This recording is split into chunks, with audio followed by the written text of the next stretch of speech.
Ford sweeps the Duels, Kyle Busch wrecks a Daytona 500 caliber winning car, and Ross Chastain inks a deal with Trackhouse. Let's get into it. Coming up next.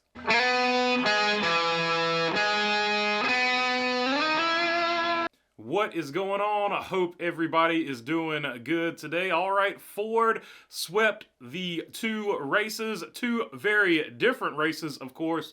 Joey Logano wins the first race, and he did so in pretty dominating fashion. He had to hold off a few drivers there at the very end. Shout out to Christopher Bell for making it interesting there in the last few laps. Joe Gibbs needs to lock down Christopher Bell for 10 years. Let the dude dirt race. Do whatever you have to do, because if Toyota loses Christopher Bell, they are losing one of the biggest blue chip racers out there right now. So Toyota needs to get the deal done with Christopher Bell right away. I'm thinking about contracts right now because Ross Chastain just upped with Trackhouse. I'll get into that in a minute. But anyway, this race was super boring. So Chevrolet completely botched the strategy call on this one. They completely ruined it by going with the early pit. They learned nothing from Toyota last year when Toyota tried to do the early pit deal. So they learned nothing with the early pit. I think Ford tried to do the early pit deal and Toyota went with it maybe. Anyway, they learned nothing from last year with the early pit deal. They botched the strategy and they were never ever in contention. And then with 5 laps to go, the Fords and the Toyotas that were up there sort of started making moves and making runs.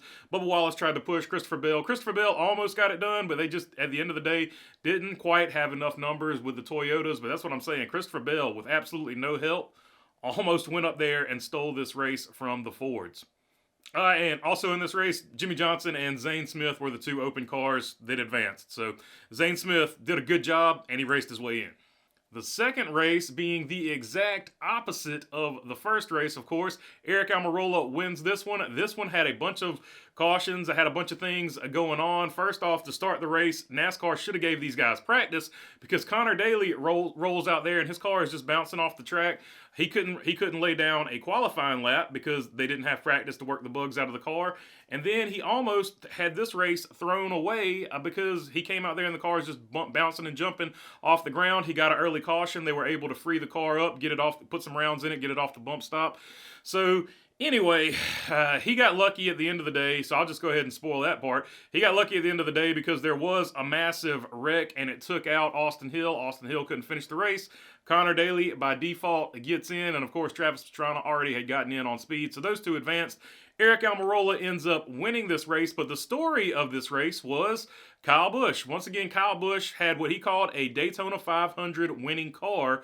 He said this car definitely could have won the Daytona 500, and then him and Daniel Suarez. Suarez was doing the best he could to push him.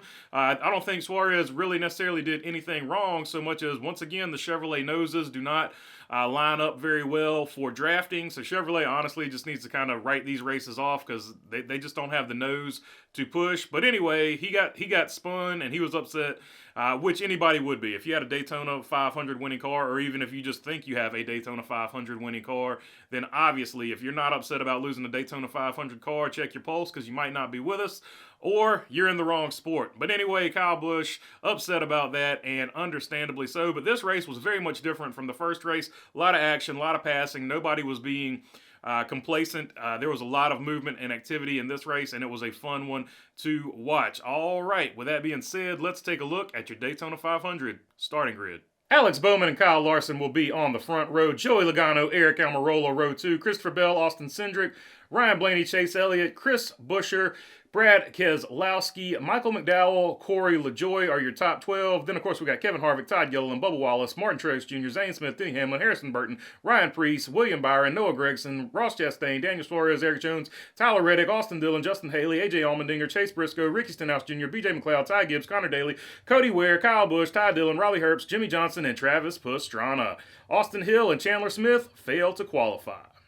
All right, so I mentioned that Trackhouse had come to an agreement with Ross Chastain. It is a multi-year deal far into the future. So Trackhouse is set for the future for sure. They signed Daniel Suarez the day before, so Trackhouse is set for the future. We don't have to hear about either one of those guys being on a hot seat or either one of those guys being a top-tier free agent to go somewhere else. And also, Alex Bowman has signed with Hendrick. I mentioned this on the other episode, but I wanted to reemphasize Also, Alex Bowman has re-signed with Hendrick, so we don't have to talk about him being on the hot seat for several years because his is a multi-year deal as well. I might make a separate video on that about some other things getting done sort of sponsor and driver-wise, but that is all for this one. If you made it this far, feel free to subscribe down below.